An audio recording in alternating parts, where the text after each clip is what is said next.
In today's video, we are going to have fun with some pieced quilt blocks. Hi, I'm Kim Jamieson-Hirst of Chatterbox Quilts, and today I'm taking a look at the Ultimate Quilt Block Design Set. There's 180 die-cut cards in a divided box in here, as well as other things. So let's take a look and see what's in the box. So when you open it up, there's the Ultimate Quilt Block Design Set book, the instruction booklet, which is really important. We're going to refer to that in a few minutes. And you have all these die-cut cards. So there's actually 20 blocks, 20 pieced blocks in this set, but they're broken up into 9 different pieces, each one, okay? And they're all numbered. So let's start going through these so I can show you what's happening here.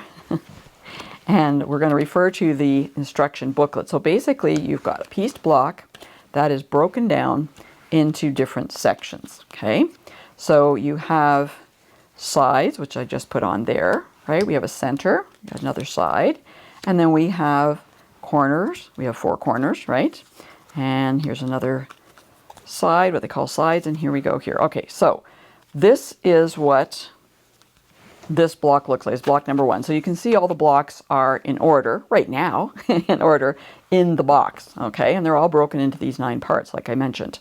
All right, and you can tell which block it is because of the numbers. Every single one of them has the number on it. So this is great. I could make it like this, right? But the reason these are broken up is because you can start rearranging these. So if I wanted to rearrange within this block, I could take my sides and just change the orientation of them, make them all go out, make the flying geese go out instead of in. And then we have, kind of get together so you can see here, okay, there's another block. So another variation of block number 1. You could also move your corners. Now let me see if I can do this. This is a challenge for me. Okay, so let's see here. I've got a block. I want to go this way. There we go. Okay, so I want to have the half square triangles there and the other ones on the outside. Okay, so if I move this around here like that, let's say, and this one like this, is that right? Okay, so there's a totally different looking block, right? So you can have fun just within each block moving things around. Or you can start combining block pieces together because, as I mentioned, you've got your corners, right? You've got your sides and you've got your centers. So let's say I want to move to my next block, and let's say I want to change the corners out. Okay, so let's take the number 1 corners off and let's pull in the corners from number 2 and just see what that gives me. I'm sure these are never going to stay in order. It doesn't really matter because you've got those numbers on them, right? So you can always find them and put them back together if you want the original block. Okay, so I've left the direction changed in block 1, but you can put these together and that looks pretty cool. So it's almost like a puzzle, right? They're all going to fit together as long as you replace, corners with corners and centers and with centers, etc., etc. But it's kind of fun to come up with these different ideas. So this is a great rainy day afternoon project, right, to do. And I think it's a lot of fun, but let's talk about what's in the instruction booklet too. And by the way, this is from C&T Publishing, so thanks so much to C&T for sending me the Ultimate Quilt Block Design Set so I can share it with you. So let's take a look at what they tell you in here, okay? So they're telling you about the different cards, as I mentioned, and that they have the numbers on them. The one thing I didn't mention to you is that you notice there's different shades of gray on here. So there could be up to 4 different shades: white, light gray, dark gray, and then a black. And that tells you that you need different, you need contrasting fabrics in here, either in different tone of the same color or maybe a totally different color to get the look of that particular block, right? To get the effect that you want. And then it tells you, just like I was showing you, how you can take your initial block, spin it around, or you can start combining different blocks. It also has an index of all the different blocks in here. Kind of hard to tell what's in there when you look in the box there because they're all little bits and pieces, right? But you can go in here and you can see all the different blocks. As I mentioned, there's 20 of them. So that shows you what the original block is like before you start having lots of fun with it, right? Then when you go in further, each of the blocks, they have a chart in here for each of the blocks, okay? So remember how I told you there's a corner, there's a side, there's a center. That's what you're seeing for each of these here.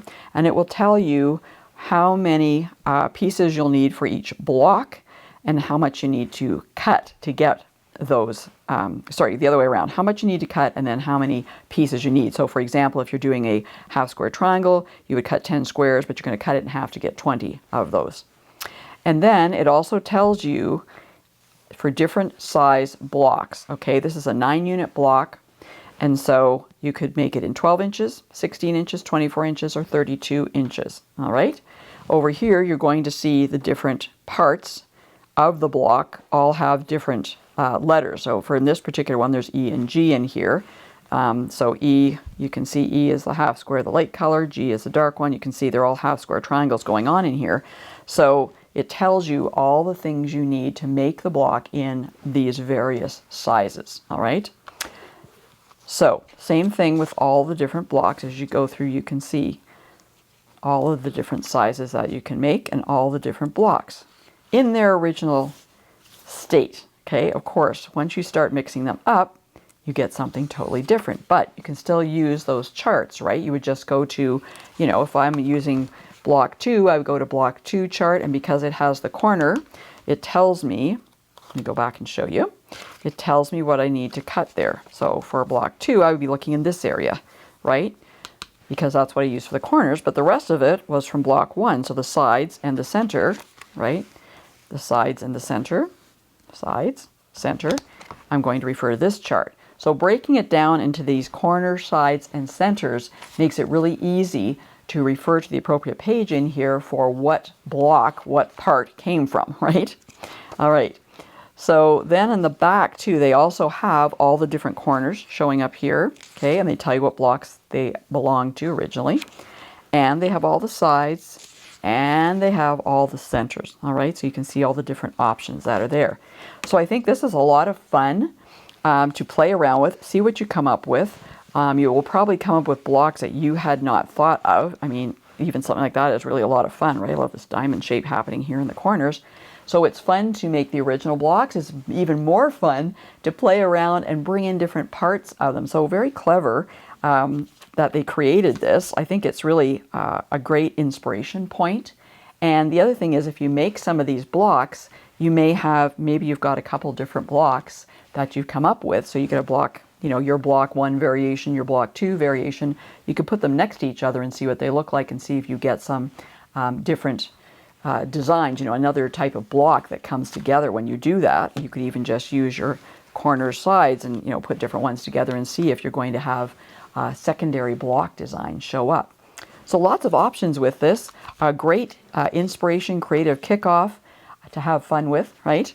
So if you're interested in making different kinds of pieced quilt blocks and you want to play around with lots of variations, I highly recommend you take a look at the Ultimate Quilt Block Design Set from C&T Publishing. I'll put a link up above and in the description below so you can get your own copy. If you're looking for other ideas for quilt blocks, check out C&T Publishing's Quilt Builder card decks. If you're wondering about that, don't worry, I got you covered. Check out this video that has all the information that you need. And for more helpful quilting information, be sure to go to my website at www.chatterboxquilts.com.